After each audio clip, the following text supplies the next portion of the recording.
Alright, let's get to part 2 of the August previews. Starting with Parliament of Rooks, number 1. After waking from a strange dream, architect Darius Ravenscar makes plans to head to the city of Ebervik to show the princess the design she had commissioned. However, at the masquerade ball, it becomes clear that something is terribly wrong. This is by Ablaze Comics. We got Abigail Jill Harding and Richard Starkins working on this.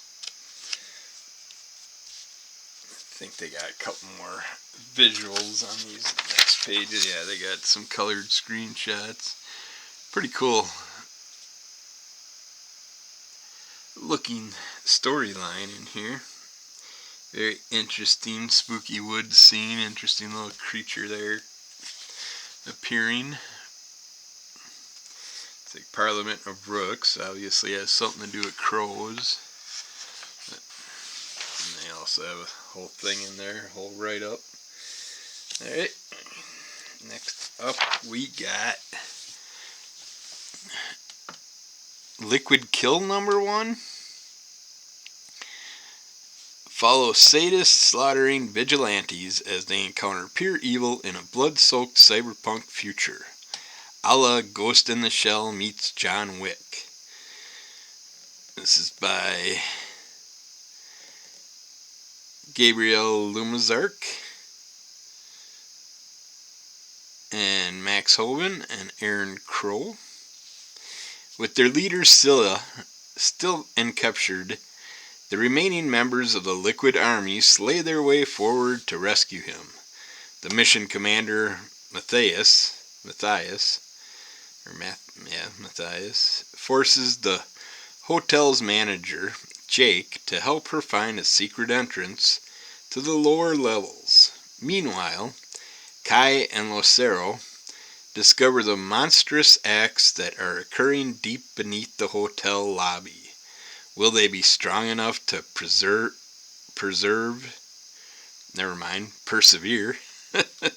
Or will this be their last mission?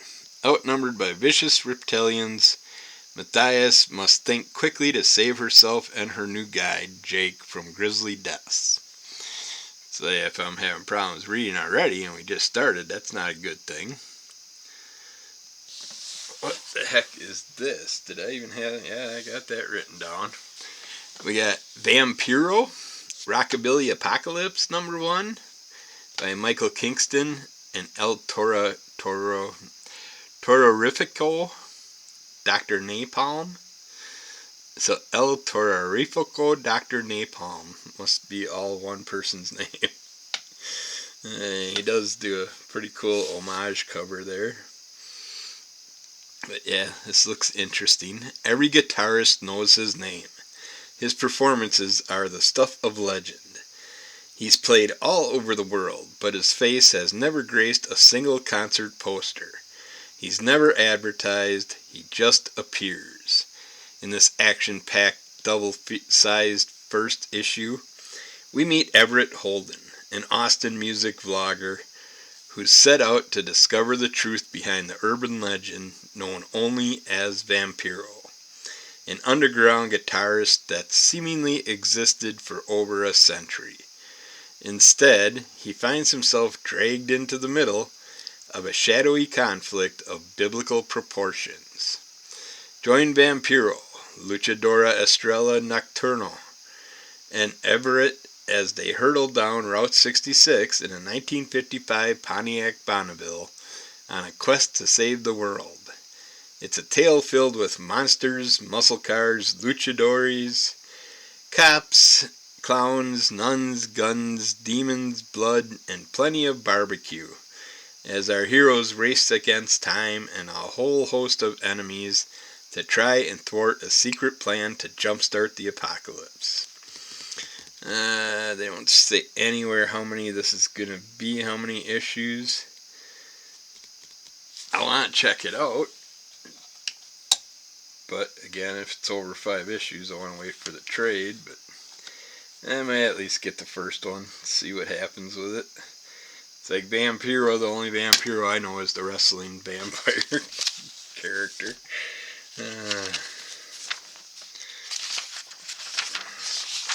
Oh yeah, ooh yeah, The Bunnyman's Furry Nightmare, another new Bunnyman story by Nick Bermel and Unai Desirate and Leonardo Pacchiarati. An innocent trip to FurryCon leads Floyd the bunny and Jack the jackalope, got this all written in dark area, down a rabbit hole of secret societies and wacky celebrities. Will the dynamic duo make it out alive, or will they end up as trophies? Find out in Bunnyman's Furry Nightmare. That one's got some really fun covers. I like the Goatman and Bunnyman stories. They're doing pretty good with those. They've been a lot of fun. Then we got Cinderella's Monster Mash. This is a Grimm Fairy Tales 2024 Halloween special by Dave Franchini and Jordi Tarragona and Juan Manuel Rodriguez. Cinderella isn't really into dancing with a bunch of creepy dorks, but she has extreme FOMO when it comes to parties. So when she crashes, is invited to get together at the spooky castle full of weirdos, she can't say no to one late night with some eerie sights, mad scientist nerds, vampires, mummies, and supernatural freaks galore. But to their surprise, she might just mash them all into some unrecognizable monster goop that is, if they don't turn her into one of the undead before the night's over. Sounds like a good collaboration of characters. I might check that one out. Nice little Grimm Fairy Tales Halloween one-shot.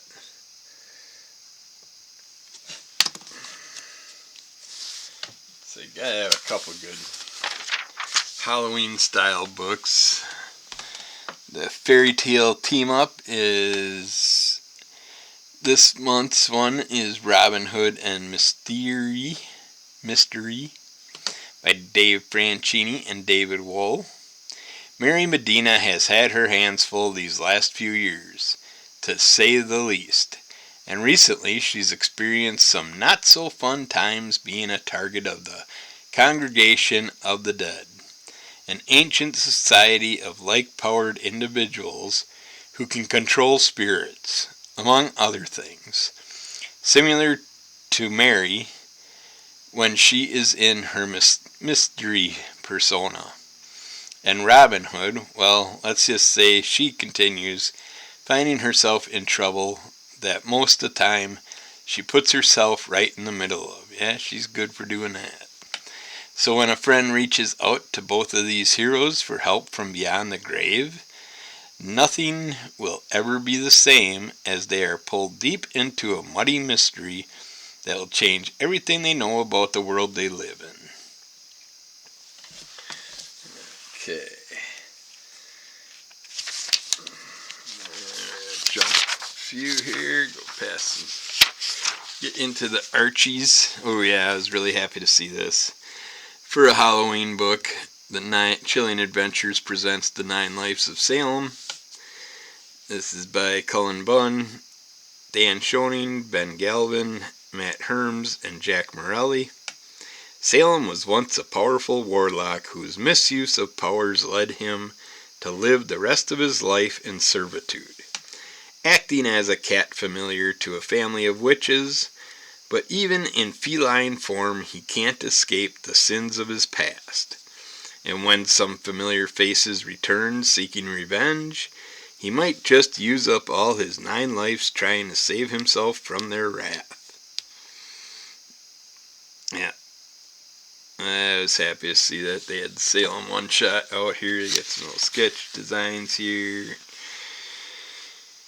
Robert Hack cover looks pretty cool. Let's see, 220. Yeah, Archie Halloween Spectacular.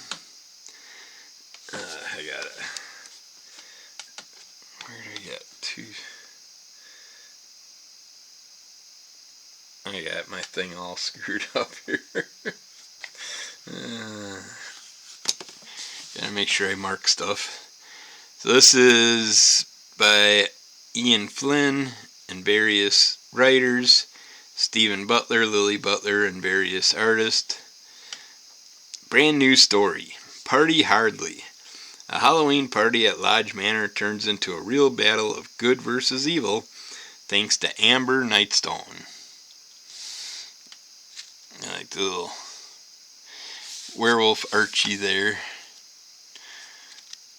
I hope it has Trick or Treat in there also, and we gotta have them on the Halloween specials. I wish they'd just come out with a Trick or Treat book.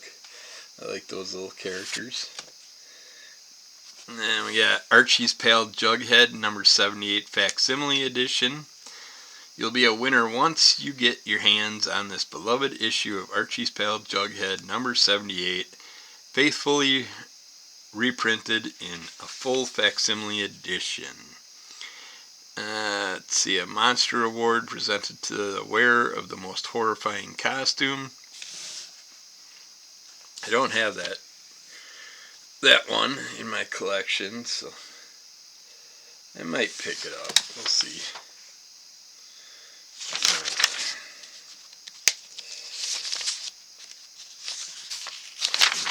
Going over to here, what do we got? I see Arcbound number 1. This is done by Tom Hardy and various and Ryan Smallman. New York Times, well, comics, yeah. I just mentioned their names. Why do they? I hate when they waste the description with all the people's names when they have the names right on top. Hardy, they bring you a bold new sci-fi saga in a future where Earth has become a barren wasteland. Xenotech harnesses the unmatched energy of chromium to assert its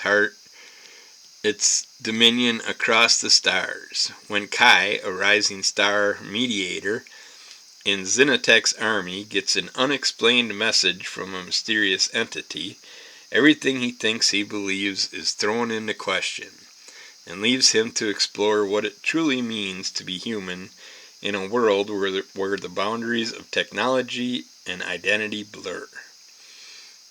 Yeah. It's Assassin's Creed. Another book for that run. You got Barstow number 1 by Rebecca. Well, I suppose I'll just quit saying the names until I'm done reading the thing. At the center of the Mojave Desert, at the crossroads between Hella and Gone, lies Barstow.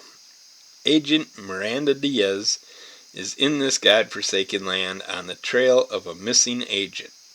He's a man she's never met, and yet her name was the only clue he left behind. Something dark, something demonic, lurks beneath this oddball town. But can Miranda unravel the mystery before all hell breaks loose? Yeah, this is done by Rebecca McKendry and Tyler Jenkins.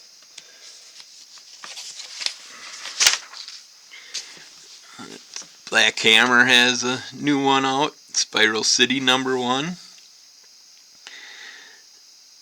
The Eisner Award-winning superhero saga is back in this earth-shattering story that's essential for all superhero and Jeff Lemire fans. From the ashes of Black Hammer, the end comes a new era, and a brand new cast of heroes struggling to survive in a chaotic new world set to destroy them.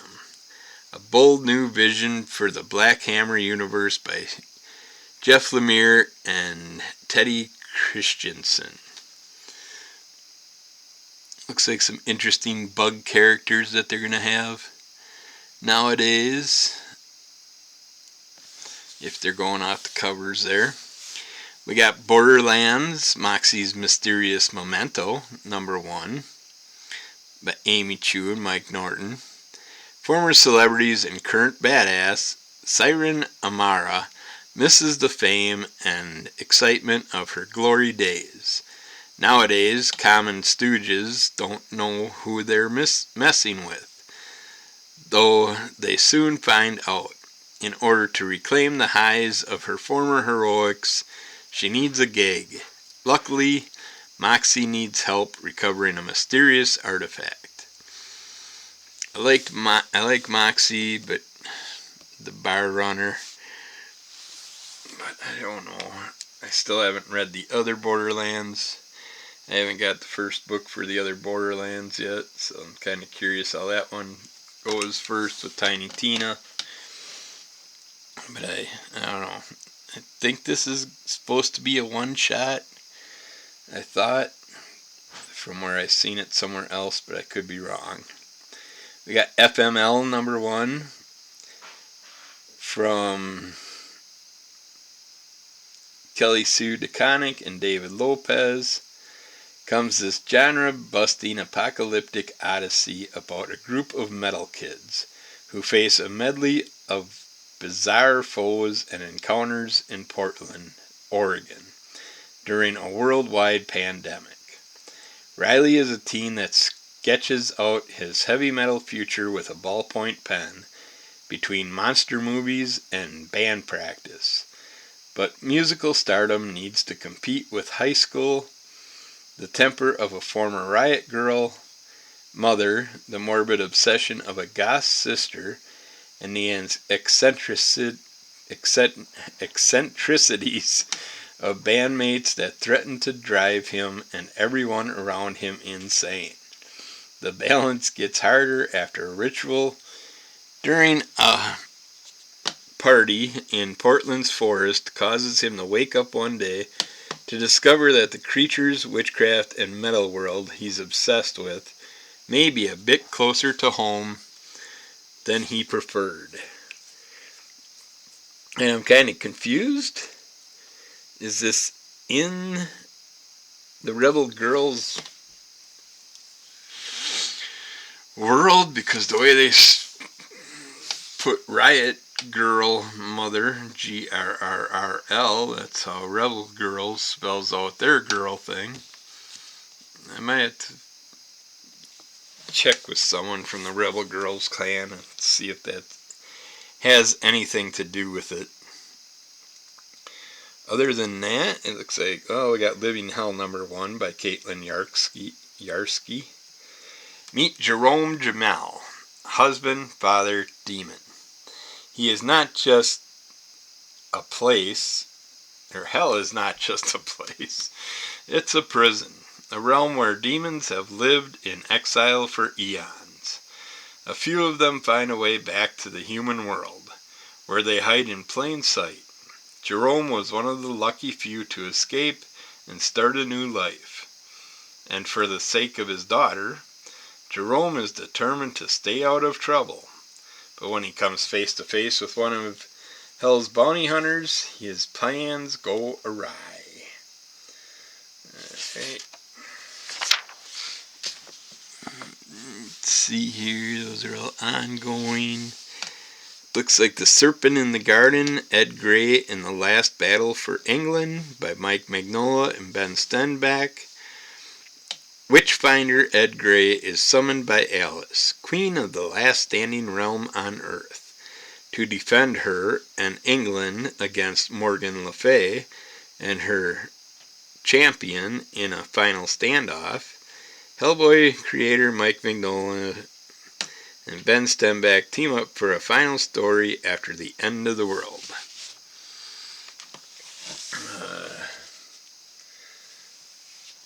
Let's see here. Welcome to Maynard #1 by James Robinson and Jay Bowen. Comes a new magical tale of crime and theft in the world of Borgos hospitality.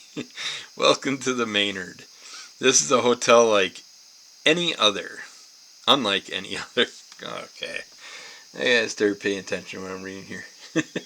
A place where every guest and staff member has magic in their veins. This is a hotel for magicians, witches, and otherworldly beings.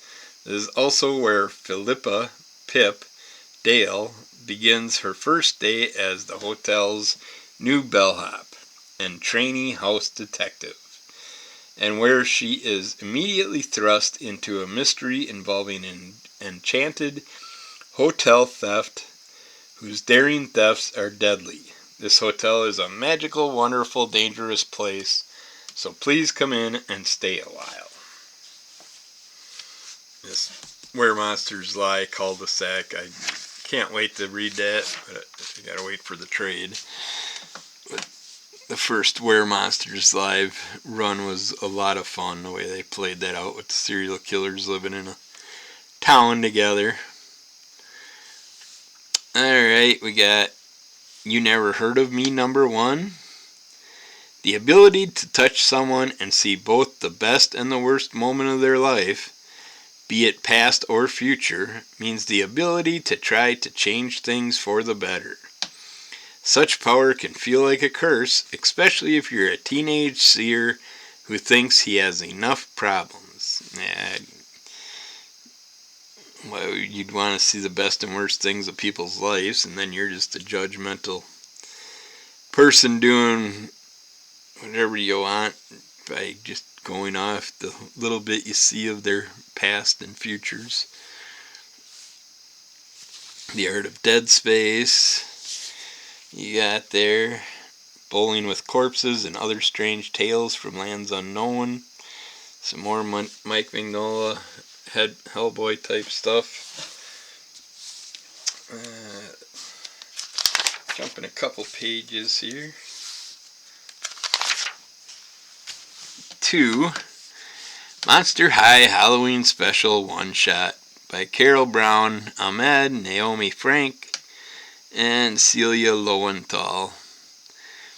In the words of some famous old monster, imitation is the sincerest form of flattery. Well, no offense to that, boo, but I disagree.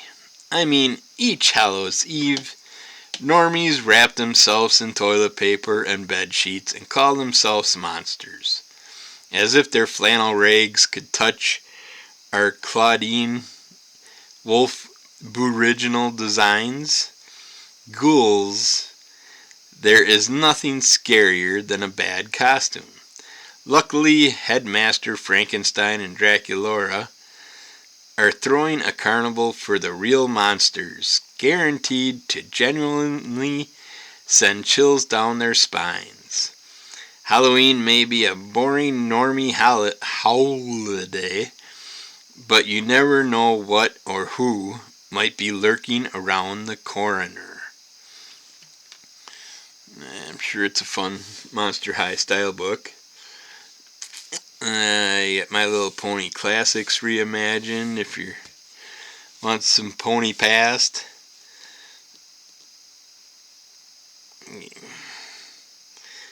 Let's see here, I think that's it for that page. This page we got Sonic the Hedgehog Knuckles 30th Anniversary Special by Ian Flynn and Aaron Hammerstrom. There's trouble brewing on Angel Island, and there's only one hero who can stop it. Join Knuckles for an all-new classic adventure to celebrate the 30th anniversary of the world's most famous Echidna.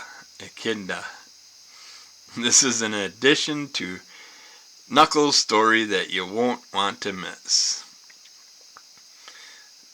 I was considering that, but I don't know. I like Knuckles, the character. I like the little first season of his show that they had that I watched not too long ago, but don't know if I want to pick that one up. Yeah, Teenage Mutant Ninja Turtles X Naruto #1 by Caleb Gollner, Henry Presecha, and Jorge Jimenez. It's the coolest ninja matchup you could have ever dreamed of, had you dared. When teenage reporter April O'Neil has a clandestine meeting with Sunade, the leader of the Hidden Leaf Village, it garners the attention of Naruto, Sasuke, Sakura, and Kakashi. They aren't the only ones who are wondering what the two women were discussing, though the Sinister Foot Clan have their own interest in April's visit, as they think she might hold the valuable information on mutation research being conducted by the scientist Baxter Stockman. With April caught between the forces of the Hidden Leaf Village and the Foot Clan, it can't be long before the TMNT show up to lend her a hand. Working with acclaimed manga publisher Viz Entertainment, IDW is pulling together two of the most popular comics in the world to bring you the 4-issue comic book event of 2024. That's 4 issues. I don't know nothing about Naruto though, so I don't think I'm going to be jumping on that. We got Teenage Mutant Ninja Turtles, the Kevin Eastman covers book, if you like covers. They got a 40th anniversary comic celebration, the deluxe edition. So, you caught up on all your 40th anniversary Turtle stuff. I got a couple pages here. Toxic Avenger. Now this one worries me. I don't know if Lloyd Kaufman didn't give him the permission for the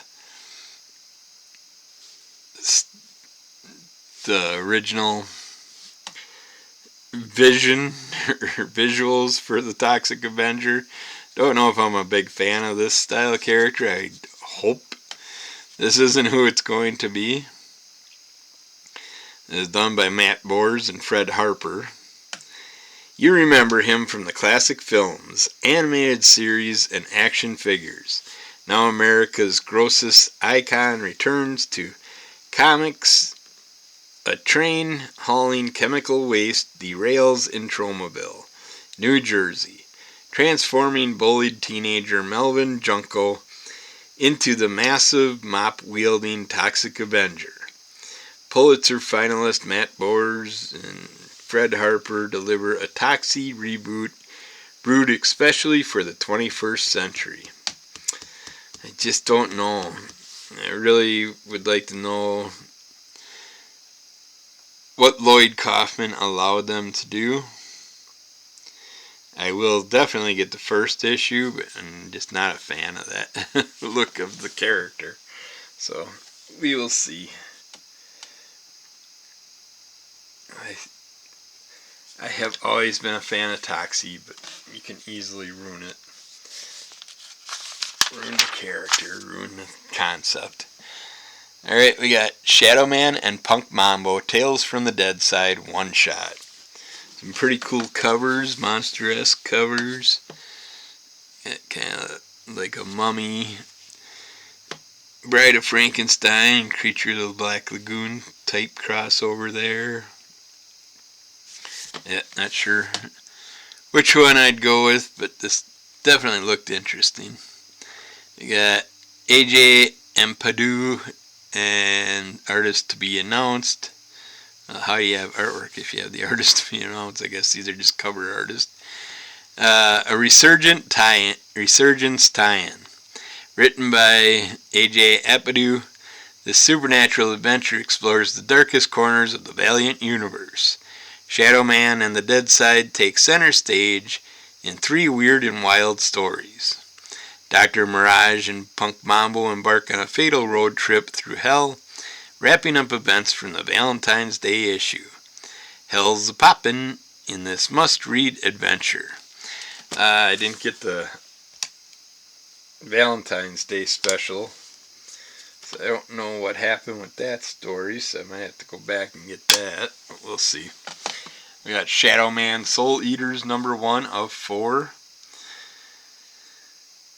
A Resurgence tie-in also. The best hero in horror is back. Shadow Man plays a critical role in the Resurgence event as he confronts the dark forces threatening to fracture reality. From A.J. Amputo and Sergio Monjes, something wicked comes this way as Jack and his allies are assaulted by a new creature, a fearsome magpie. This can only mean one thing: Master Dark has returned and no one is safe. Dun, dun, dun. Yeah. Resurgence of the Valiant Universe Eternal Warrior one-shot. Discover why Goliad is the fist and the steel, eternally called to serve by the Geomancer's side. This one-shot unveils the origin of a formidable new adversary, the Kagan. As the resurgent event unfolds, chaos and danger loom over all. Not enough to pull me in. This I'm looking forward to. Black, White, and Bloodshot.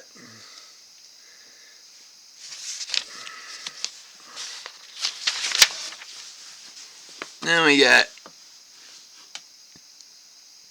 Kinryo Rock, Code Amrita. Book 1 of 3. Blood, sex, and rock and roll. In this world, vampires live among humans, but coexistence is difficult. The moment they don't follow the rules, special agents are prepared to take them down. Some with the strength of the law, and others with the power to rock.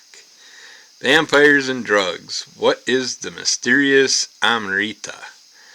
5 years ago, the world recognized the existence of vampires. Now, out of the shadows, vampires can live among us and share the world, at least within the 6 sanctioned districts.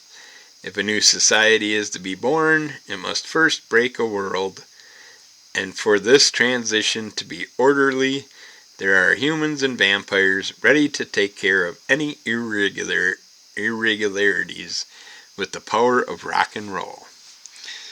But yeah, we've heard that story before. It's another one of those. But I am going to stop this segment here, and we'll get back with another one in just a bit. Let's keep following Under the Color of MS. Rate, review, subscribe, tell a friend, and give us those likes. We'll be back.